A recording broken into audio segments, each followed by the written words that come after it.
pour un regard français. L'étendue de la Silicon Valley est vaste, itérative et ennuyeuse. L'absence de relief conjuguée à la bassesse des bâtiments y donne une impression de maquette aplatie. Rien n'y est notable et spectaculaire hormis le faste des sièges sociaux. Pas de point de vue euphorique, pas d'horizon à déplier. Le regard bute sur l'urbanisme tassé d'un fond de cuvette. Bâtie dans les années 50, l'architecture des villas singeait. À l'époque, l'esthétique des ranchs. Aujourd'hui, elle ne singe plus grand-chose, sinon la banalité indistincte des suburbs aisés, que seul le génie d'un J.G. Ballard, d'un David Lynch ou d'un Baudrillard arriverait à exaucer jusqu'au fantastique, jusqu'au mythe.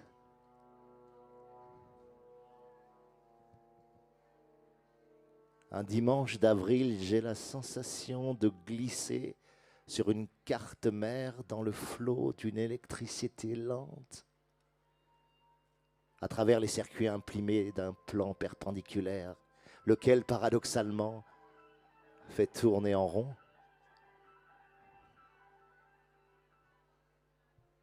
Partout, la banlieue pavillonnaire s'étend à perte d'essence et de vue dans le quadrillage des avenues et la liquidité des freeways. Rien ne se marche ici, tout se roule et se déroule sur 4 roues dans la bulle climatisée des pick-up et des Tesla. La voiture n'y est pas nécessaire, elle est juste vitale. Sans elle, vous êtes nus. Vos t-shirts sont tissés de vitres et vos pantalons de tôle, et les rares fois où vous descendez du véhicule, vous réalisez que vos chaussures portent des semelles de pneus. La voiture. La voiture, c'est ce qui reste des machines réellement fabriquées. Des produits compacts et palpables, emboutés, encollés, soudés et peints par de robustes robots que nous avions la fierté de voir sortir rutilant des usines. Ces mêmes produits que la Silicon Valley a gentiment liquidés dans l'immensité internelle du web.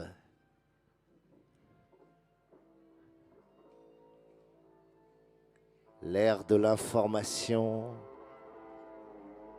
a dissous nos bolides dans un trait de lumière. La matérialité du monde est une mélancolie désormais. Elle est devenue métaphorique ou figurée, un selfie du réel, une story floue, un snap qui s'efface.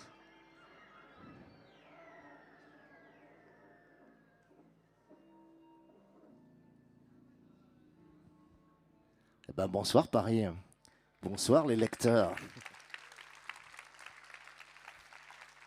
Alors bienvenue dans cette lecture en grande partie improvisée. On doit vous dire que voilà, on jouait à la ZAD de Notre-Dame-des-Landes en début de semaine. On a révisé beaucoup le concert de la ZAD qui était Se rentrer dans la couleur, le texte des furtifs. Et on a eu un tout petit moment où on s'est dit allez, on se lâche, on construit. Et on a eu les coups de génie de Yann, heureusement. Faut savoir que vous avez quand même quelqu'un d'assez ouf à ma droite qui, sur 3 indications de texte, est capable de non seulement d'inventer les sons qui vont bien, mais les harmoniques, les mélodies, les tonalités. Mais ce que vous allez entendre est quand même ultra fragile. Voilà. Ça va se jouer beaucoup à notre écoute réciproque et au moment de grâce ou de disgrâce qu'on pourra avoir sur certains passages. Alors on est rentré dans la vallée du Silicium. Vous aurez quelques petits bouts des furtifs quand même ce soir pour aérer un peu tout ça. On est rentré dans les Silicon Valley tel que je suis rentré, avec ce monde d'Apple et tout ça. Et là, on va rentrer dans le quartier de Tenderloin, le quartier le plus défoncé de San Francisco, mais revu et fictionné à ma façon, on va dire.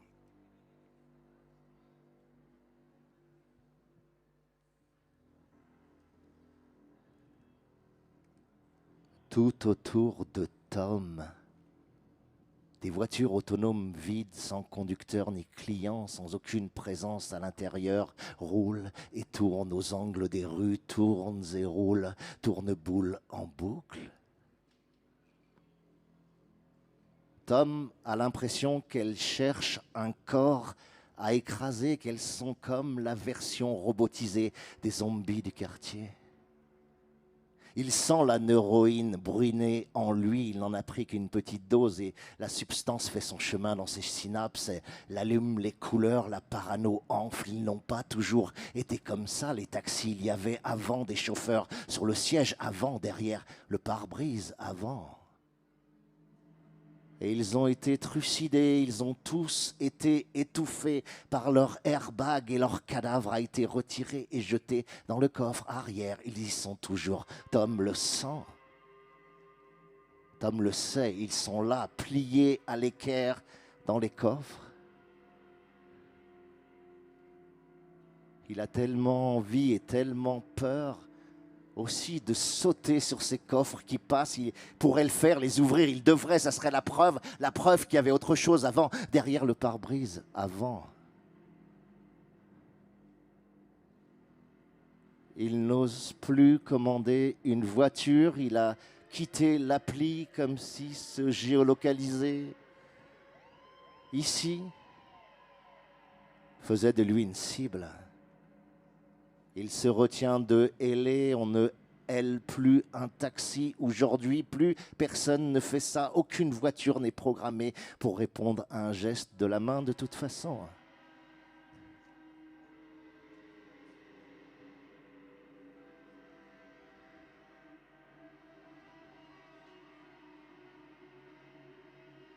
De minute en minute, à observer le balai des taxis, Tom prend conscience d'une anomalie.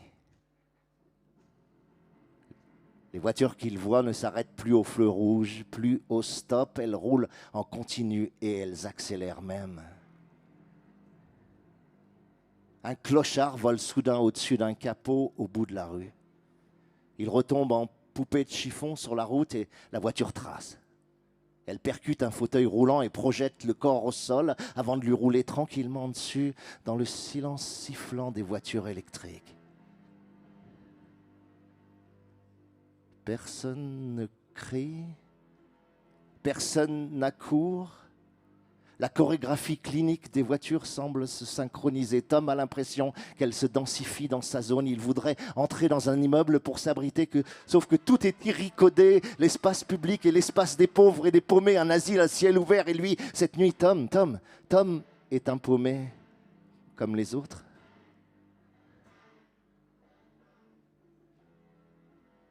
Un taxi autonome emboutit une borne incendie à 10 mètres de lui. L'autre gicle dans une brume de chaleur. La vapeur dilue la rue, les poubelles valdinguent. Par réflexe, Tom s'éjecte de l'axe du trottoir pour fuir dans l'avenue. Il zigzague et se retourne. Chrysler en rut derrière lui. Il est trop obnubilé pour apercevoir la Tesla qui surgit du parking à sa gauche, aussi silencieuse qu'un palette de plastique sur une table à coussin d'air. Il sent juste la hache du choc fracturer sa hanche, son buste plié et la calandre qui fracasse son crâne sur le macadam. Puis le châssis racle, le corps de Tom qui spasme sous la voiture et le dépiote sur la râpe à bitume pendant l'éternité d'une dizaine de secondes.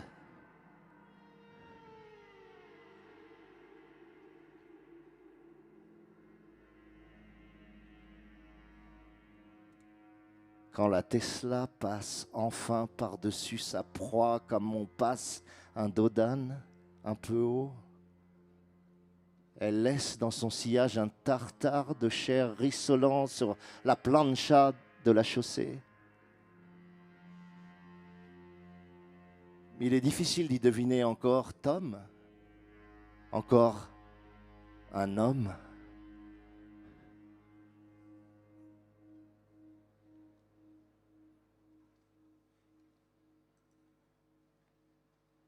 voyez, c'est une soirée joyeuse.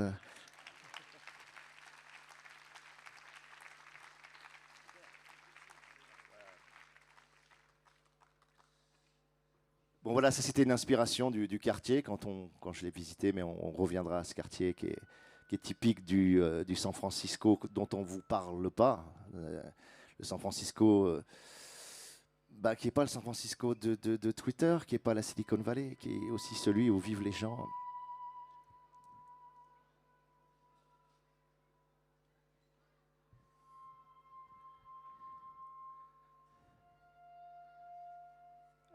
La vérité de ce monde qui vient et qu'il ne veut plus physiquement qu'on bouge. Plus précisément, il ne veut plus que les corps par nature contagieux, dérangeants par leur présence et bien trop vivants pour être tout à fait contrôlables, bougent.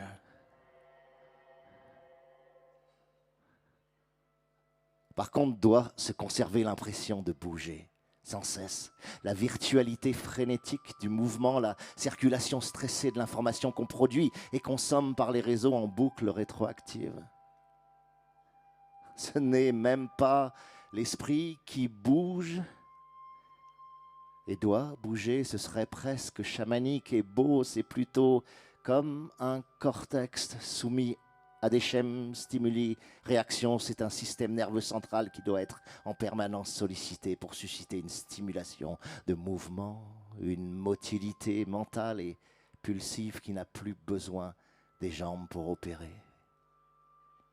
Une sorte d'image-action, pour reprendre la terminologie de Deleuze sur le cinéma, dont nos peaux forment la pellicule sensible et qui fait désormais l'ordinaire de nos vies en digitalie.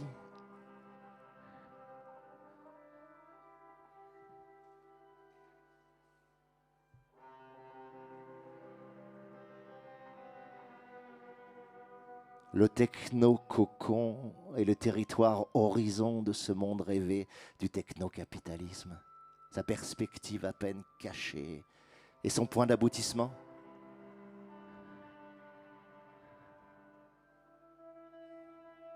Bouger doit générer de la trace, pas de la liberté.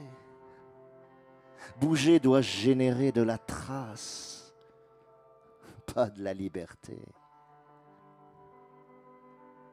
Promesse du métavers, créer de nouveaux lieux de sociabilité sans la gêne sublime d'un corps. Se rencontrer sans même bouger de sa chambre. Importer le vivre ensemble dans son petit chez-soi, comme Amazon a su importer tous les commerces du monde à ton domicile, comme aller au restaurant est devenu se faire livrer, comme faire l'amour se résume à se branler sur une vidéo porno de 8 minutes calibrée pour te faire jouir sans te lever de ton lit.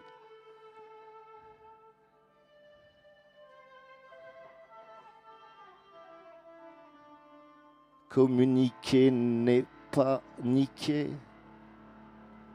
Pas plus qu'informer n'est donner forme à un corps. Pourtant, un flux passe.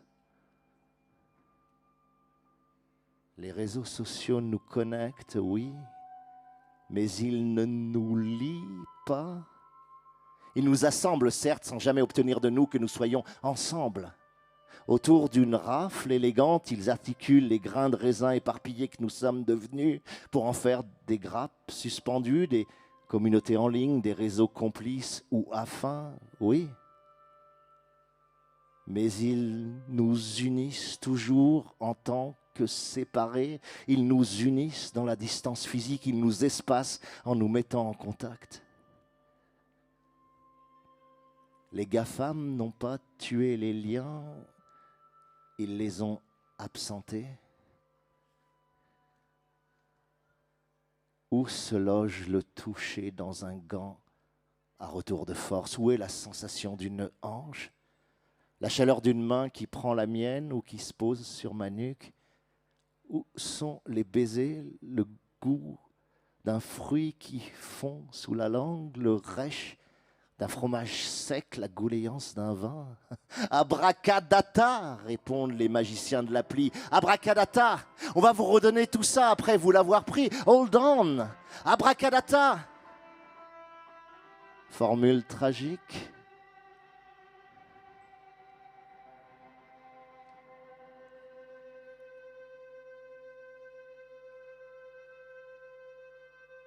Nous n'arrivons plus à réellement sortir d'un branchement circulaire à nous-mêmes qui n'a rien de narcissique en réalité, comme le pointait Baudrillard.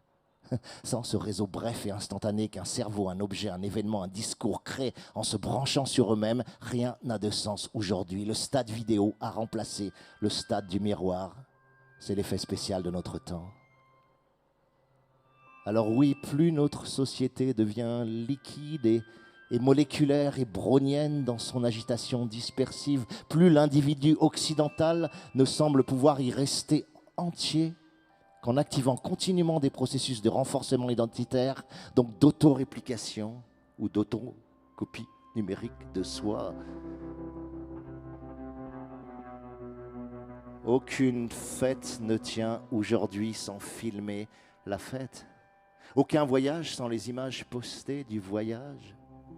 Aucune existence sans l'archivage systématique de notre existence sur la mémoire méticuleuse du smartphone. Instagram est un buvard qui boit l'intensité fuyante de nos mamans prétendument riches.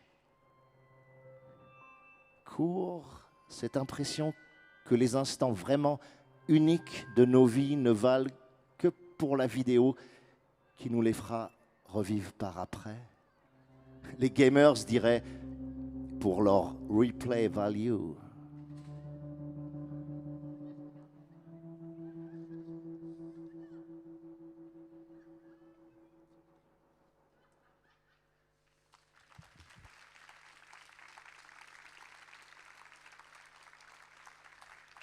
Alors plus qu'on parle de la réalité, on va dire virtuelle, mais c'est plus compliqué que ça aujourd'hui, c'est la réalité augmentée, c'est la réalité mixte. Il y a plein de types de réalités dans lesquelles ils veulent nous faire vivre.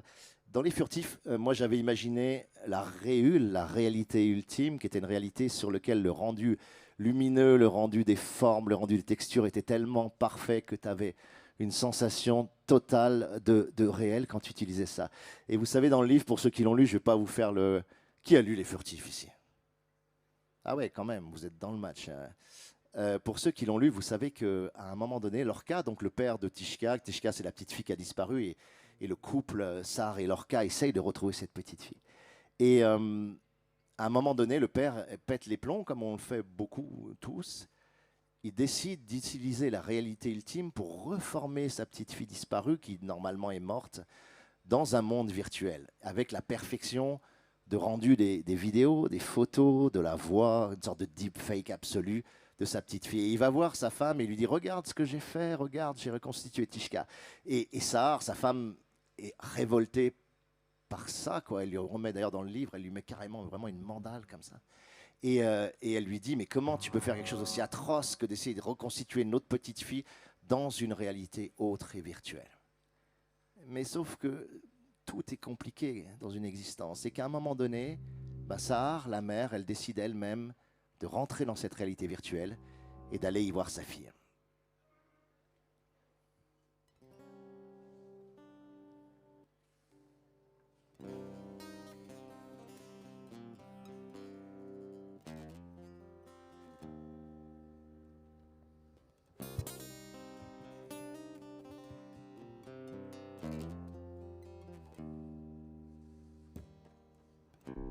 Parce que je me sentais plus forte, les pieds au sol. Je me suis mise debout et j'ai avancé de quelques pas sur la pelouse qui descendait vers le portique, au fond du jardin.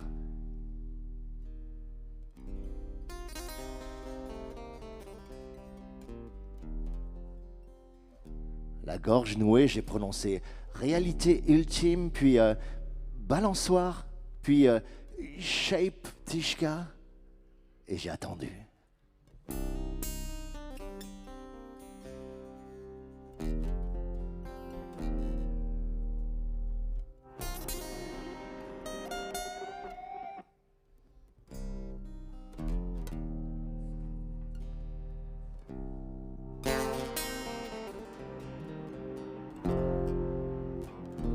balançoire a commencé à bouger toute seule et à osciller d'arrière en avant, d'avant en arrière, à vide, sans personne dessus. Puis tout à coup,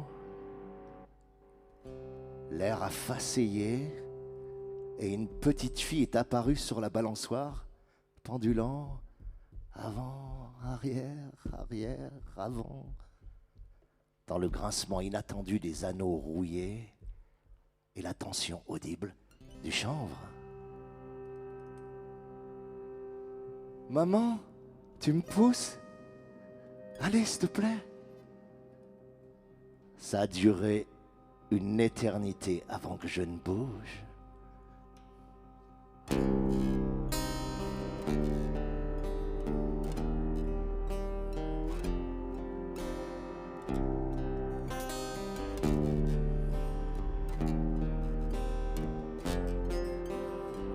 Mon petit bout de chou se démenait avec les cordes et se dandinait sur la planche pour tenter de prendre de la hauteur. Elle riait toute seule en tendant les jambes et en les repliant avec maladresse, à contretemps. Ses petites cuisses joufflues et sa bouille d'oursonne, brouillée par ses cheveux courts. Je la regardais, tangante, brinque-ballante, encore, et encore, et encore, et encore. Regarde, maman, j'y arrive. Alors j'ai couru. J'ai couru.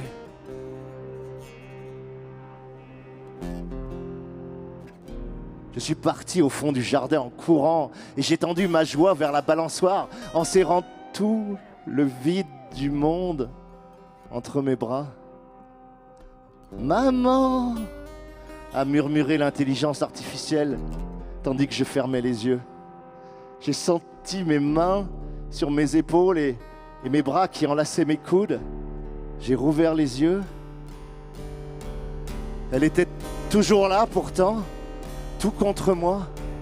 Ses joues à quelques centimètres de mes lèvres qui ne pouvaient l'embrasser, de ses cheveux qui ne sentaient rien. J'ai vu ses yeux trop grands, trop lisses, trop ronds, qui me fixaient pareil à deux billes de verre codées par des mouvements de paupières.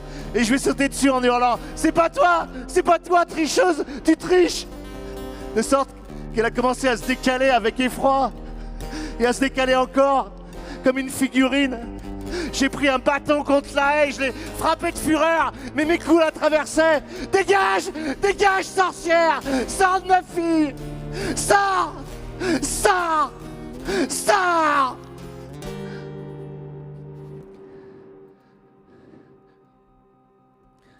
Et soudain, d'un fondu au blanc, le corps de Tishka a disparu. À sa place,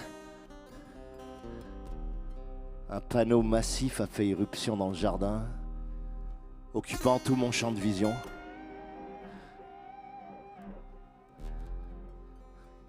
Nous vous rappelons qu'en vertu de la loi du 12 juillet 2036, la maltraitance des enfants est interdite dans les espaces virtuels ou reconstitués. Nous sommes au regret de cesser la simulation et nous vous alertons qu'en cas de récidive, nous serons contraints de transmettre vos coordonnées au service de police pour un examen psychiatrique contradictoire.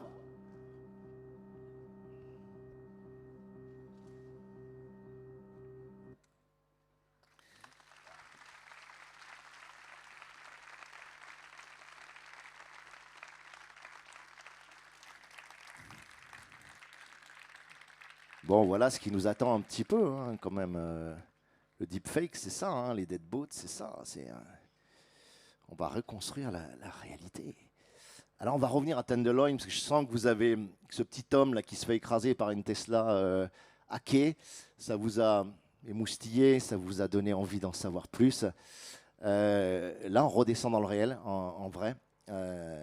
C'est donc ce fameux asile à ciel ouvert que constitue le quartier de Tenderloin à San Francisco. Puisque Reagan, dans les années 80, a dit les HP, les hôpitaux psychiatriques, c'est trop horrible, donc on va libérer les fous dans la rue. Comme ça, on n'aura même pas besoin de s'en occuper et on n'aura plus ces lieux-là. Donc il a lâché les fous dans la rue et c'est ce que vous voyez quand vous vous baladez à San Francisco.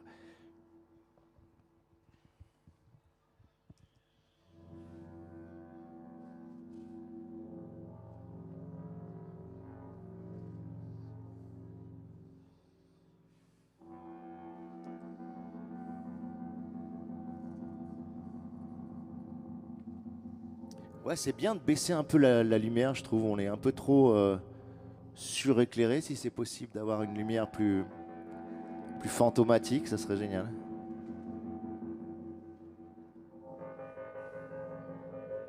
C'est un asile sans mur, à ciel ouvert, qui a la dimension d'un quartier. Sans mur parce que ceux qui errent les portent déjà en eux, sur eux, à moins que ce soit nous qui les mettions, qui les montions entre eux et nous, avec pour moellons nos peurs.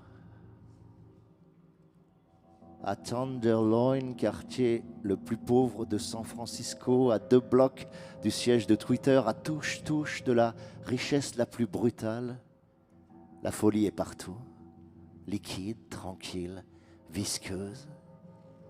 Elle coule à travers les rues et arpente la place des Nations Unies. Elle coagule plus loin, au bord des trottoirs, contre une poubelle ou sur un banc, se lève et repart. Elle est fascinante, la folie, quand elle est libre, comme ici. Elle prend toutes les formes, tous les corps, elle les habite et elle les casse. Elle les sonne comme un gong frappé qui les laisse debout à tituber pour finalement les coucher dans l'asphalte, comme dans un lit. Plus d'interface ou d'écran derrière lequel t'abriter, tu es passé à travers la vitre en sortant de la station Civic Center et te voilà dans le réel. Tu marches à 2 mètres d'un handicapé qui pioche avec son pied beau pour faire avancer sa chaise roulante écrasée sous 3 sacs à dos. Une vieille à la trogne ridée comme une pomme prend un coup de poing que son visage avale, sauf qu'il n'y a pas de coup de poing et plus de visage et seulement cette peur qui écarquille ses yeux. On a l'impression qu'il faudrait glisser la main à l'intérieur de sa tête pour reformer le volume qui se creuse. Ils pourraient tous passer, mais il ne se passe rien. Not today, not today. Ou plutôt tant de choses, tellement d'événements banalement atroces que ça finit par ne plus compter.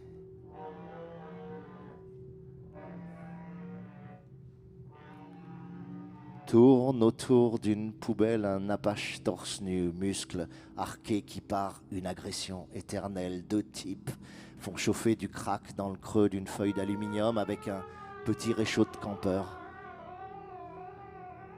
Un anneau blanc comme un Irlandais jeté au sol sous un angle bizarre, rougi au soleil à 3 mètres d'un couple à moitié vêtu, contre-collé dans une tente, une place à même le bitume.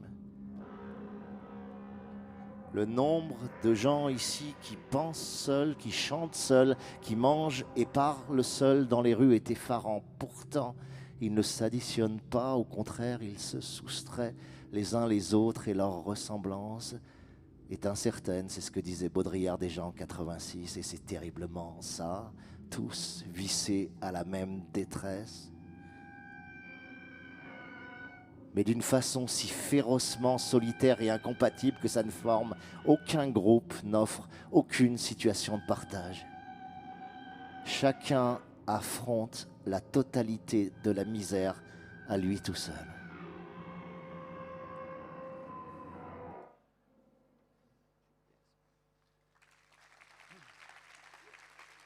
Putain, c'est chaud, patate. Bon, il y aura des passages sympas et rigolos quand même dans le texte. Enfin, finalement, pas tant que ça, mais voilà, il faut quand même dire les choses.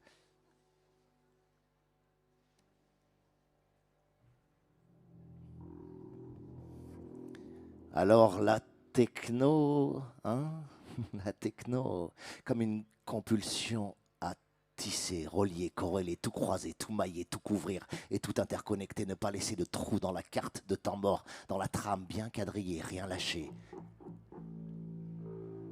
Comme si nous étions des araignées. Comme s'il fallait conjurer la déchirure, l'entrouvert, conjurer la brèche ou l'écart, l'intempestif ou l'inattendu, la peur de la rupture, la trouille de l'abandon. au profit d'un continuum communicant extensif, d'une toile collante qui nous soude à ses câbles, plus jamais seul, plus jamais seul, plus jamais seul.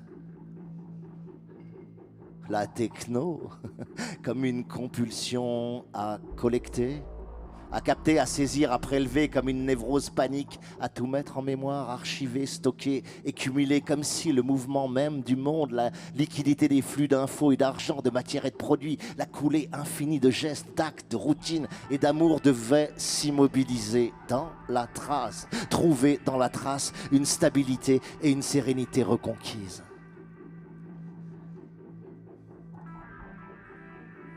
Comme si la vie devait être considérée comme une production de signaux à numériser et à traiter, comme si elle devait perpétuellement se doubler d'un calque mémoriel qui boit sa substance comme un buvard.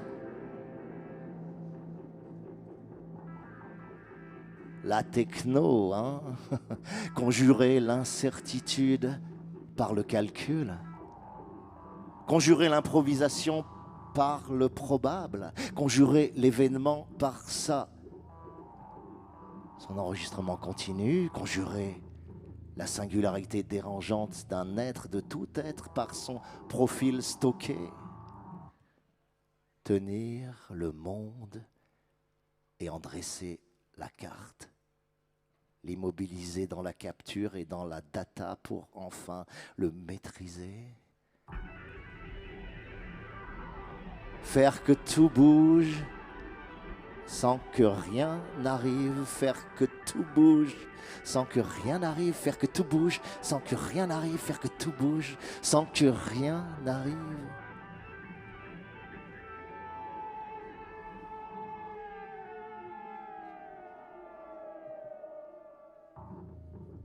Un jour, on comprendra peut-être qu'il n'existe pas de formule sociopolitique pour être tranquille d'avance.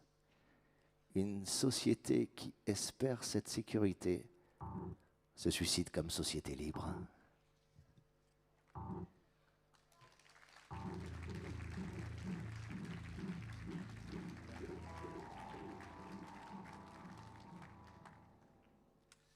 Alors dans ce recueil, vous avez des segments qui sont des segments un peu d'essais, vous l'avez senti ou compris. C'est des chroniques littéraires et c'est en même temps des essais ou une tentative de vision de ce qu'est cette Silicon Valley, de ce qu'est San Francisco aujourd'hui. Et puis à la fin, quand même, j'en avais marre de faire de l'essai dans ce bouquin. J'ai fait cette chronique, je me suis dit quand même, je vais faire une fiction. Je vais partir sur une fiction, je vais faire une nouvelle. Et je vais essayer je sais pas, de synthétiser dans mes tripes un peu ce que j'ai ressenti là-bas et ce monde dont j'ai l'impression qu'il arrive. Donc on va faire quand même comme trois petites plongées dans cette nouvelle.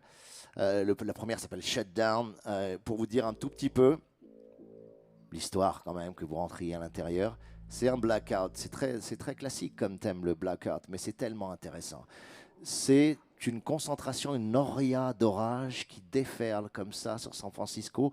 On comprendra que ce n'est pas complètement un hasard qu'elle arrive ici, qu'il y a une sorte d'intentionnalité dans cet orage. En tout cas, l'orage arrive et se met à déverser des tonnes et des tonnes d'eau sur la ville, à tout inonder. Ce sont des pluies acides. Et donc le blackout surgit. C'est déjà arrivé à Los Angeles, ça arrive à San Francisco. Et on est au 42e étage d'un immeuble, dans une famille. Il y a un père, il y a une mère, il y a un enfant. Et l'IA domotique est programmée pour séparer chaque membre de la famille, pour faire descendre des portes verticales extrêmement puissantes qui séparent la mère dans la cuisine, le père dans le salon, la fille dans la chambre. Et toute l'histoire, c'est savoir ce qui va se passer, évidemment. Et là, on est avec la mère. Il était 16h16, je me souviens des chiffres. L'écran du four montrait un pillage de centre commercial à Los Angeles, très dérangeant. Le frigo m'a calculé les calories disponibles, ce qui correspondait à 4 jours et demi de survie avec mon métabolisme bas, pas du tout assuré que ça suffise. Sur la baie de San Francisco, la luminosité avait tellement chuté que les capteurs déclenchèrent l'éclairage urbain et la féerie tremblante des phares. La lumière électrique scintilla par les avenues crépusculaires tandis que la skyline leur répondait par touches, ça et là, en damier, avec une pulsation mélancolique.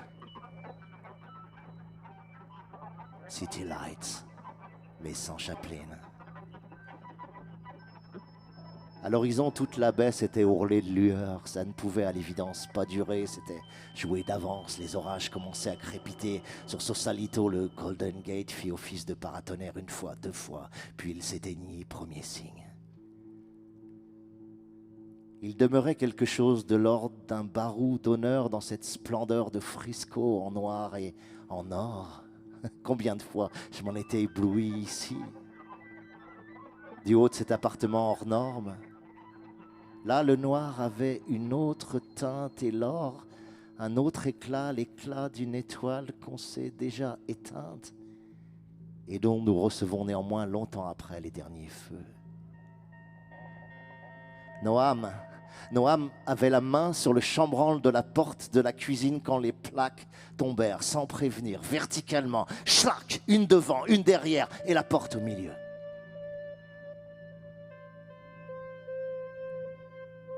Il avait juste eu le temps d'enlever son bras. Le blackout était là.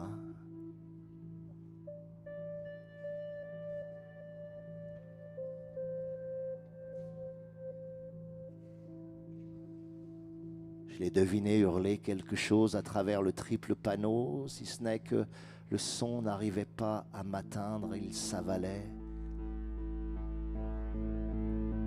Je fus aussitôt coupé de lui, jeté en cellule.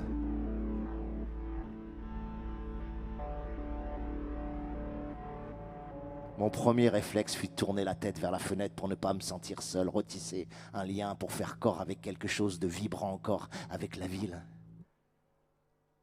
Mais c'était comme si le Seigneur avait pris une télécommande pour annuler les gratte-ciel, d'un appui, grappe après grappe, éteindre la longue sinusoïde de Bay Bridge et rendre à la nuit Tiburon, Berkeley et Oakland en 3 swipes joueurs.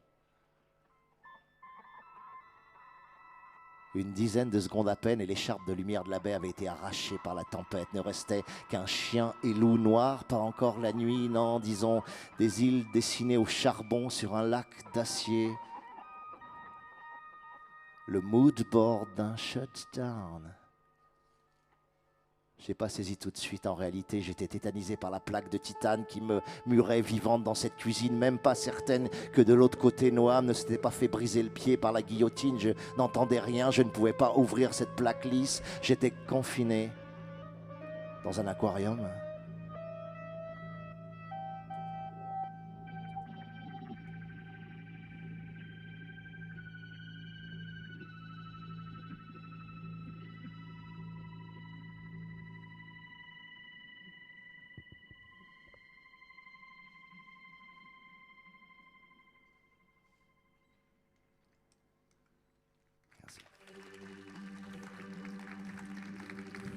Ce qui est génial, c'est que je découvre en même temps que vous ce que Yann fait, quoi, en réalité, quoi.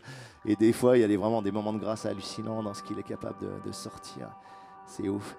Alors là, on va vous faire un autre morceau un peu planant. On est au 42e étage, on va monter encore plus haut sur les toits. On va monter carrément avec Velvi dans Les Furtifs. Si vous vous souvenez, c'est ces parapentistes qui ont décidé que le seul espace qui restait libre dans une ville, c'était les toits. Que les toits, il fallait en faire des potagers.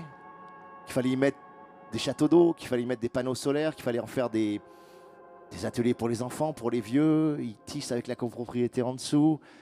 Et c'est toi, ce qui est génial, c'est que ça devient des rues parce qu'ils circulent avec des câbles, ils circulent de toit en toit. Et du coup, il y a une sorte de deuxième ville qui a poussé sur la première, qui est beaucoup plus délirante, plus libre, plus folle. Et Velvi fait partie de ces parapentistes qui vivent là-haut.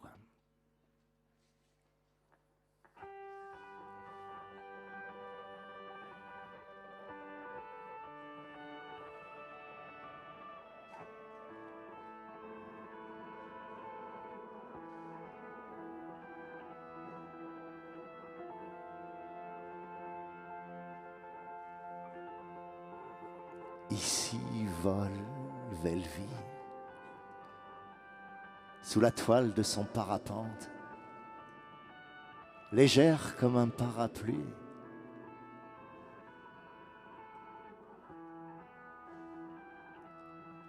Aussi fragile qu'un cil, aussi diaphane et aussi fine qu'une pellicule de givre.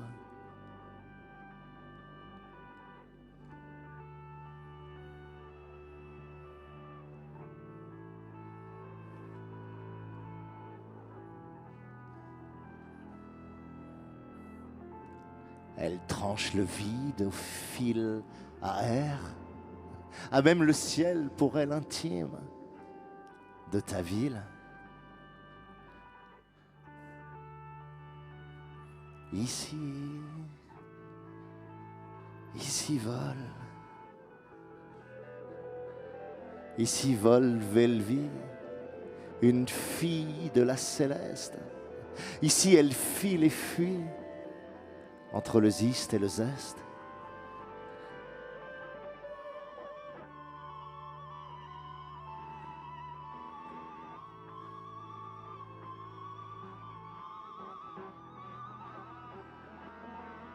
Une furtive est un zéphyr, une bise sifflée, un alizé dur, crissant dans tes veines striées.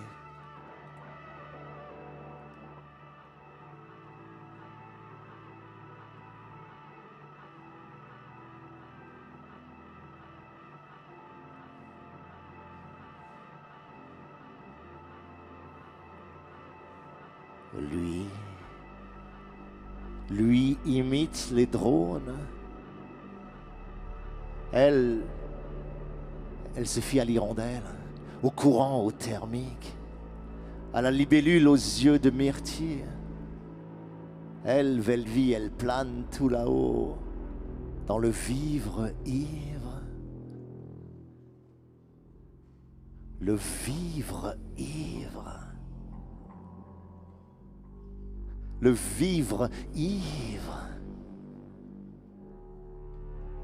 Le vivre ivre.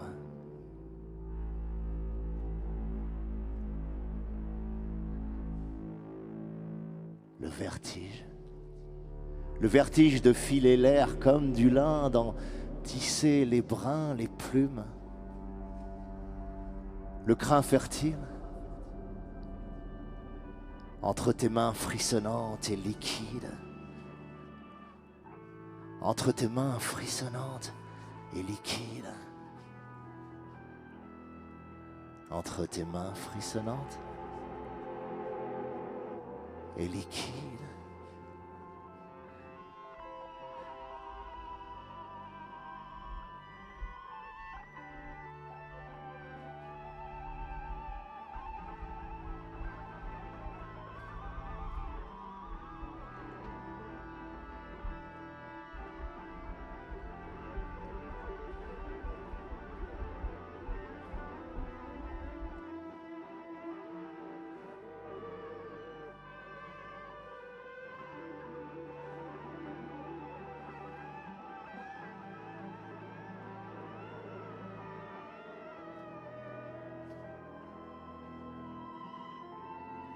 Ici vole Velvi,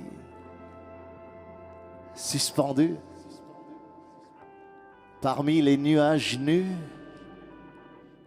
flèche parmi les hélices, flèche parmi les hélices.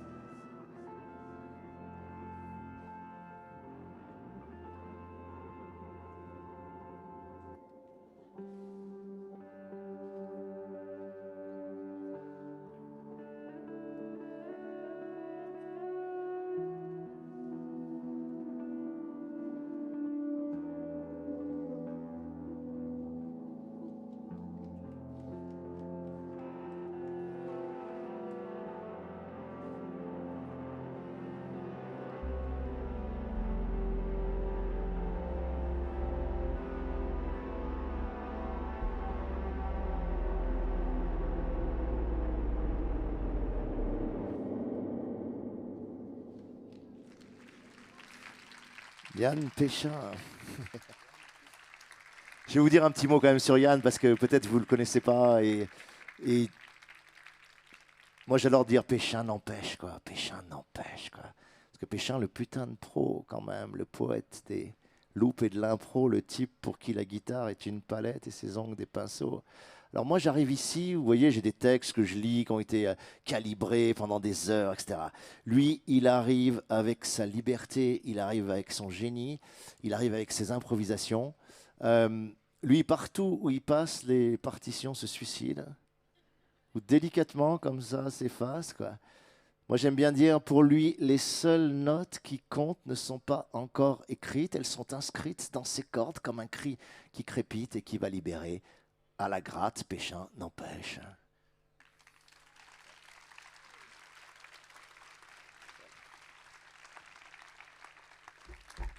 Alors on arrive bientôt à la fin de ce concert, on avance dans la nouvelle. On a Anastasia qui est enfermée dans sa cuisine depuis maintenant 60 heures. Ça commence à devenir compliqué pour elle. On va rentrer là-dedans. 60 heures murées. Je ne vais jamais tenir. Je vais casser la vitre et sauter par la fenêtre. Il n'y arrive plus. Système d'aération mort depuis Big Bang. Je patauge dans 40 cm d'eau. Fait 14 degrés. Pas assez habillé. J'enroule les sacs poubelles, chevilles, cuisses, torse en clocharde. L'évier continue à dégorger nuit, jour, l'eau gelée. J'ai agrandi le trou dans le vitrage au couteau à huître. Je me suis blessé à la main. La cicatrice moisie. Je la perce, elle purule, reperce, pareil. Noam essaye de me remonter le moral. Domia nous accorde 3 minutes par heure, mais je ne sais plus quoi dire, je plonge. Noam me dit de remplir mon requiem pour donner du sens à tout ça. Je vois qu'il me voit déjà morte. Il y a beaucoup d'amour dans ses mots, dans ses yeux. Il pleure, il culpabilise des tonnes, mais ça sert à rien, ça sert à rien.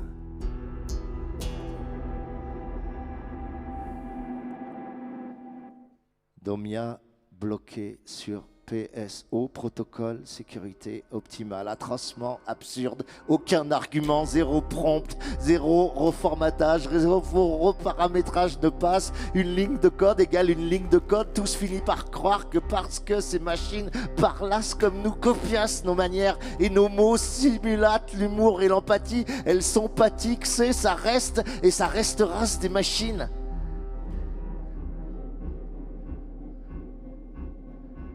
J'ai invoqué la première loi de la robotique. Une IA peut pas porter atteinte à être humain, ni restant passif, laisser être humain exposé au danger. Et la seconde loi, empathie, sur le harcèlement physique et la torture. Nada. Pour Domia, Anastasia, Borodavka égale résidente à titre gratuit, pas proprio, pas mariée avec proprio, pas reconnu l'enfant égale mère par défaut, pas titulaire du contrat domotique, corrélation russe, ma survie pas prioritaire, confort plus santé Noam, plus ondine, pas savant, prix cacheton dans mon sac, psychotrope, non tropo, la sky, le sky, ça aide pas à centrer.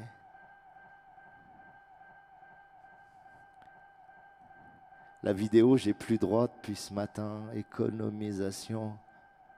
Hier, moi, Anastasia, attaque, plaque, protection, porte. Je me suis fait électrocuter les pieds dans l'eau. Failli y passer. J'ai imploré Noam de faire pareil de l'autre côté, démonter plaque et insister électrocution pour que batterie de Domia vide. Je crois mon message a été coupé, modifié. Noam pas réagi. Blackout égale couteau aussi soudain, aussi mortel. J'ai mangé toutes les réserves du frigo par boulimie, panique. J'ai bu fiévreusement, uriné, rebu et repissé. J'ai fait caca dans un plat qui flotte derrière le frigo. Il me reste bol et pâtes crues. S'enfonce mon thorax dans plexus, suffoque sans arrêt, ma tête fuit sur mur, des plaques de moisis sur, pousse en cercle, limite fractal. Seuls les champignons font du sport. Moi, je ne peux plus. Tracé impeccable au compas, couleur jaune, bleu, verte, en harmonie bien texturée. Joli design, les juniors. J'adore ce géométrie. J'ai bu la pluie, j'aurais pas dû. Ma narine sniffe le moisi, mes ongles grattent du roquefort. J'arrête plus de tousser, pas assez d'air, trop de sport tue le sport. Seuls les champis font du sport. C'est l'eau qui est devenue intelligente. L'eau, pas les IA, plus intelligente que les IA. L'eau, allô, allô.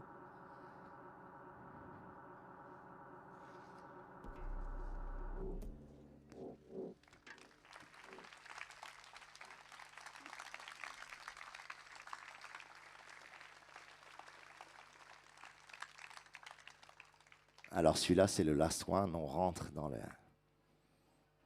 la fin. C'est super spoil hein, ce soir. Vous allez acheter le bouquin, se dire c'est bon, j'ai lu la nouvelle. Il m'a tout spoilé, Damasio. C'était super.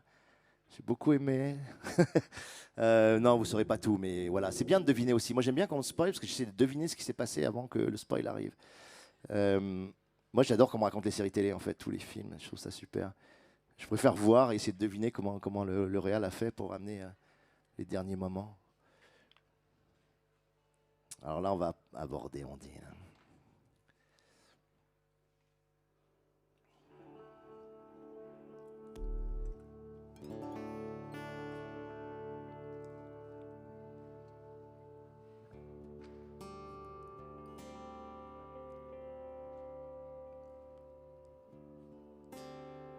Quand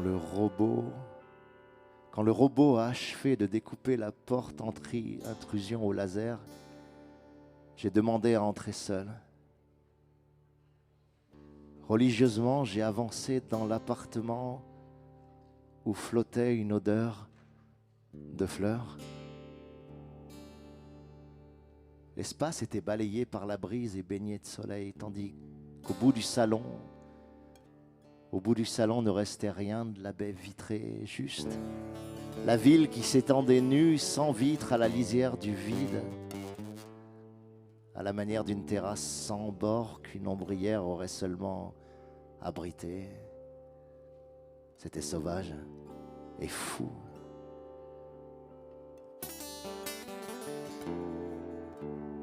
À l'intérieur, la moquette était doucement mangée par la mousse.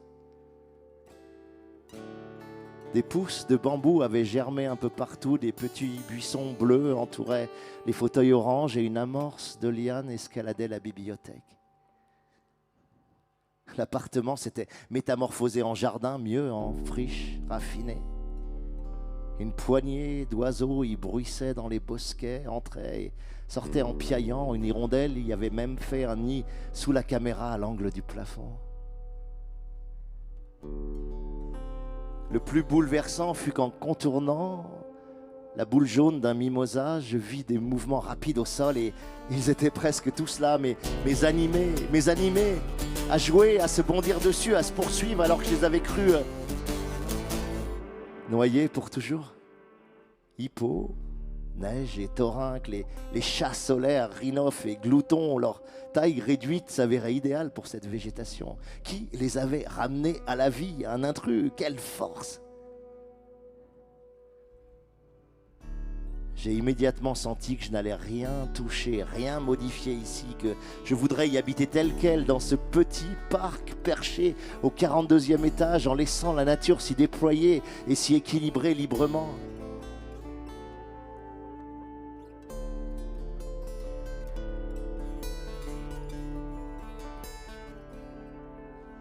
Quand j'ai osé pénétrer dans la cuisine, je ne savais pas à quoi m'attendre. Elle était couverte de lierre et de passiflore. Au bout de la table, au pied de la table, une petite butte de terre fourrée d'un liseré d'herbe formait une bosse. On y voyait affleurer du bois blanc et j'ai fini par comprendre que c'était des os. Je me suis approché Et j'ai reconnu les visages de papa et maman enlacés au sol. J'imagine que c'est papa qui était revenu s'abriter quand il ne m'avait pas trouvé et qui avait décidé de mourir ici en prenant maman dans ses bras. C'était quoi ta cachette préférée, papa, quand tu étais petit? Un buisson dans mon jardin, je me lovais dedans. La chose qui te manque le plus de ton enfance? Je sais pas, mon frère. Je le regarde dans les yeux en lui, caressant son pelage. Et j'ose enfin. Tu n'es pas conscient que tu es mort, hein? Tu n'arrives pas du tout à le croire. Je suis pas mort, qu'est-ce qui te prend, Ondine? Tu délires là. Tu es un deadboat, papa. Je discute avec ton requiem. N'importe quoi, je sens, je bouge, je parle. Comment je pourrais être mort? Tu parles, tu sens et tu bouges parce que je t'ai implémenté dans un animé. Enfin, j'ai demandé à Katane de le faire. Elle t'a hybridé avec le cerveau de Glouton, ton sanglier d'enfance. Ta première animachine.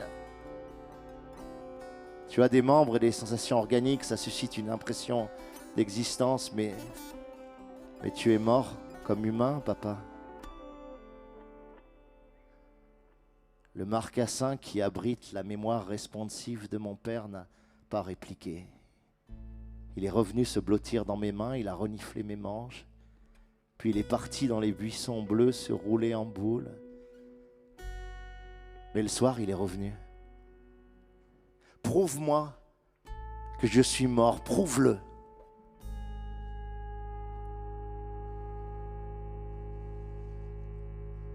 Le soleil déclinait lentement sur la ville. Sans prévenir, une nappe de brume s'est engouffrée dans l'appartement. Elle rendait la jungle aussi fantomatique que fascinante. Je suis allé m'asseoir au bord du salon, les jambes dans le vide, face à la baie de San Francisco qui s'éclairait. Devant nous, le vert des gratte-ciel virait insensiblement de l'orange au corail et les longues traînées de lichen en accrochaient la lumière froissée.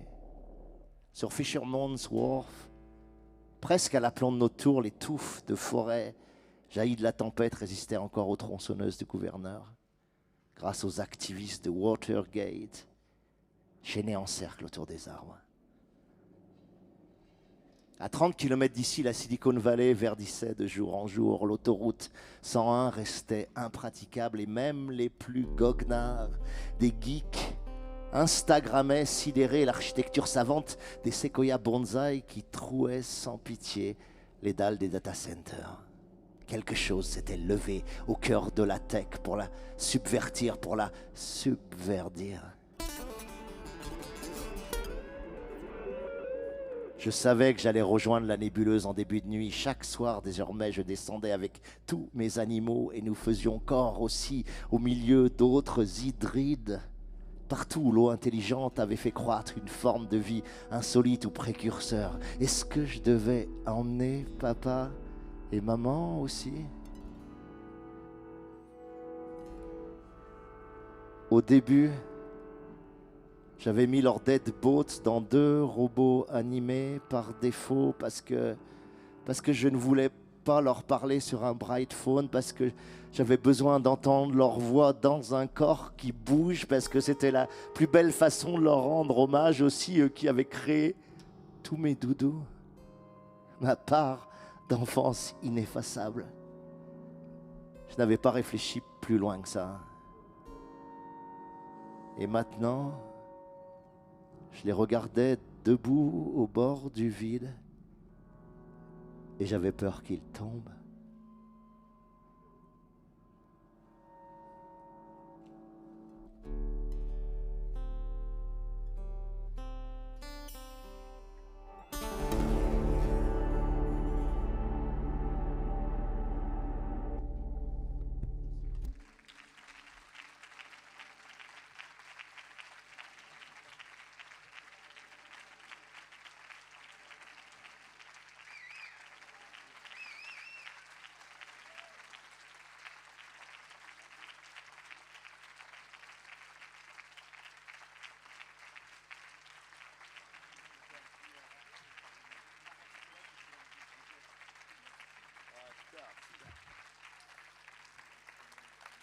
ne sais pas l'heure qu'il est. Est-ce que vous voulez un tout petit dernier pour la route?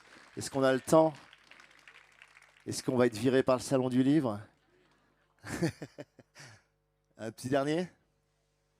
Court. Il va être court. Il va être court, à peu près 27 minutes. Non. Juste un petit pour sortir sur des choses aussi positives que j'ai envie de vous laisser. Parce que vous avez vu, on traverse des choses quand même pas forcément évidentes, mais je vais démarrer a cappella comme ça. Allez. Depuis 30 ans, nous vivons en barbare des réseaux. Personne ne nous a éduqués à nous servir de TikTok ou d'Insta. Personne ne nous a enseigné les algorithmes de Clash, les mécaniques du scroll, la boîte de Skinner et le design optimisé de la dépendance. Aucune institution, aucune école, aucun parent, personne. Nous avons appris les jeux vidéo avec nos potes. Nous avons cherché à créer nos sites à coups de tutos. Nous avons été influencés par des influenceuses paramétrées à coups de cookies, dressés au captcha et éduqués à jouir par le porno. Nos parents n'ont rien compris à ce qui arrivait. Pas plus que nous avons su transmettre à nos gosses le peu que nous avons appris sur le tas, à l'arrache, dans l'éruption volcanique des innovations constantes, iMac, iPad, iPod, iPhone, aïe aïe aïe, luttant chaque jour que code fait contre les addictions incompréhensibles qui nous rongent. 30 ans après, les vagues s'abattent toujours et l'IA générative augure un tsunami plus haut que tous les surfeurs encore capables de lire la houle. Ce qui manque furieusement à notre époque, c'est un art de vivre avec les technologies. Une faculté d'accueil et de filtre, d'empuissantement choisi et de déconnexion assumée. Des pratiques qui nous ouvrent au monde chaque fois que l'addiction rôde, un rythme d'utilisation qui ne soit pas algorithmé, une écologie de l'attention qui nous décadre et une relation aux IA qui ne soit ni brute ni soumise. Un art de vivre qui se souvienne que le seul critère valable pour déployer ou couper une relation, toute relation, est la liberté qu'elle nous ouvre et la fertilité d'échange qu'elle nourrit. Alors face à ça, il est peut-être temps d'éduquer. Éduquer à l'ancienne, éduquer inversé, s'auto-éduquer, s'entre-éduquer des parents aux enfants et des enfants aux parents. À la maison, en classe bleue, dans des assos, dans l'éducation nationale, dans des tiers-lieux, par l'éducation populaire ou par l'université experte en ville, comme à la campagne, avec l'aide des pirates et des activistes. Éduquer, éduquer, éduquer.